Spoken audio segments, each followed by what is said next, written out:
నమస్కారం. ముఖ్యంగా ఎంపీఆర్డీఓ రాజేందర్ అన్నకు, మన స్పైనల్ కార్డ్ ప్రెసిడెంట్ గారికి, షఫీ గారికి, అలాగే ఇక్కడ నాతోటి ఉన్న దివ్యాంగులందరికీ, తీవ్ర వైకల్య వ్యక్తులందరికీ అందరికీ నమస్కారం. తీవ్ర వైకల్యం గల వ్యక్తులం అంటే మేము ఏ విధంగా చూడాలి అంటే, మమ్మల్ని ఒక తల్లిదండ్రులు ఒక చిన్న పిల్లగాన్ని ఒక సంవత్సరం లోపు పసి పిల్లగాన్ని ఏ విధంగా చూసుకుంటారో ఆ విధంగా మనం చూసుకోవాల్సినంత దుర్బలమైన స్థితిలో మేము ఉంటాము. ఎందుకంటే మాకు మేముగా ఏ ఒక్క పని కూడా చేసుకోలేము. మంచినీరు తాగలేము, అన్నం తినలేము, స్నానం చేయలేము. ఉదయం లేచినప్పటి నుంచి మళ్ళీ నైట్ పడుకునేంత వరకు ప్రతిరోజు మాకు ఇదే బాధ ఉంటుంది. ఎవరో ఒక వ్యక్తి లేని మేము ఏ పనులు చేసుకోలేము. దయచేసి మాలాంటి వాళ్ళని గుర్తించండి. దివ్యాంగులను, తెలంగాణ వ్యాప్తంగా ఉన్న దివ్యాంగులందరికీ 4,000 పెన్షన్ ఇస్తారు. 6,000 పెన్షన్ చేస్తామని కాంగ్రెస్ ప్రభుత్వం వచ్చే డిసెంబర్లో నుంచి ఇస్తాము అని చెప్పి ఖచ్చితంగా చెప్పారు. ఇంతవరకు 2.5 సంవత్సరాలు అయింది, ఇవ్వలేదు. 6,000 పెన్షన్ అలాగే దివ్యాంగులందరికీ ఇచ్చుకుంటూ తీవ్ర వైకల్యం గల వ్యక్తులకు 15,000 రూపాయలు ఇవ్వాలని అడుగుతున్నాం. ఎందుకంటే ఐ సపోర్ట్ నీడ్ కింద కేర్ టేకర్ అలవెన్స్ కింద మాకు 2016 చట్ట ప్రకారం ఉంది.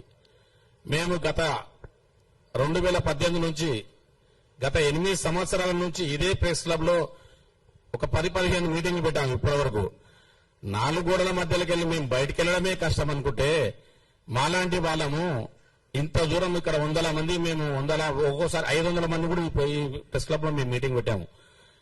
ఇంతమంది మేము రోడ్డు మీదకి వచ్చి ఇదే మెయిన్ రోడ్డు మీద మేము ర్యాలీగా ఒక 100 మందితో ర్యాలీగా తీసి 1 గంట సేపు ఆ రోజు మొత్తం ట్రాఫిక్ కూడా జామ్ అయిపోయింది వీల్ చైర్లలో వెళ్తే.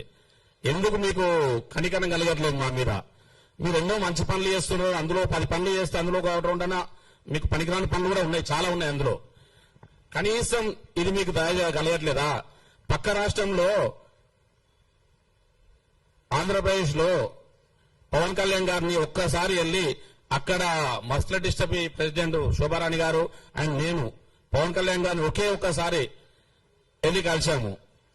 ఆ రోజు సార్ చూసి, మీ ఇంత పరిస్థితి మీకు ఈ విధంగా ఉంది కదా, ఖచ్చితంగా మీకు ఒక 1 year టైంలో ఏదేమైనా మా ప్రభుత్వం రావచ్చు, రాకపోవచ్చు, అయినా మీకు ఖచ్చితంగా మీకు సపోర్ట్ గా నేను ఉంటాను, మీకు మీరు అనుకున్నది ఇస్తాము అని చెప్పేసి ఆ రోజు మనం ఇక్కడ తీసుకున్న ఇక్కడ ఐ సపోర్ట్ నీటికి ఉన్న లెటర్ అక్కడ ఆంధ్రప్రదేశ్ లో సబ్మిట్ చేస్తే ఆంధ్రప్రదేశ్ లో 15,000 పెన్షన్ వస్తుంది తీవ్ర వైకల్యం గల వ్యక్తులందరికీ.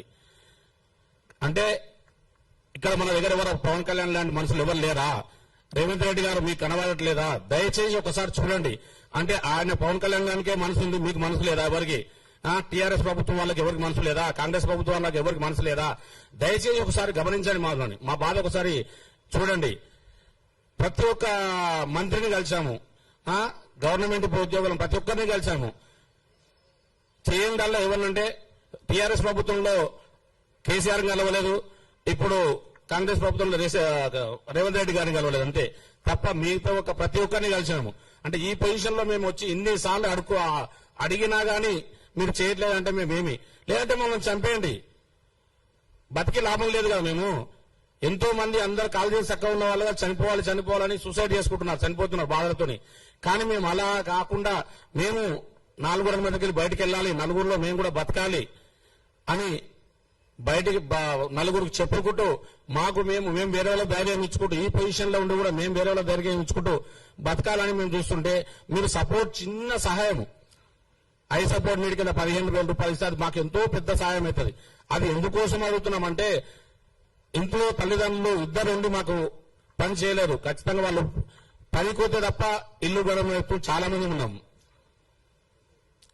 కాబట్టి వాళ్ళు పనికోకుండా ఇంటికాడ ఉండి చూసుకోవాలి అంటే ఒక కేర్ టేకర్ ఉండాలి. కాబట్టి ఒక 15,000 రూపాయలు వస్తే వాళ్ళ కనీసం ఇంటి ఖర్చు అనే వెళ్తుంది, మెడికల్ ఖర్చులు వెళ్తాయి. కాబట్టి దయచేసి రేవంత్ రెడ్డి గారికి చేతులెత్తి మొక్కుతున్నాను, దయచేసి అతి త్వరలో మాకు కేర్ టేకర్ అలవెన్స్ కింద 15,000 పెన్షన్ శాంక్షన్ చేస్తారని కోరుకుంటున్నాము. జై Hind. Hi, I'm here Lohit Kumar. Please subscribe Jawab TV, share it, like it, comment it.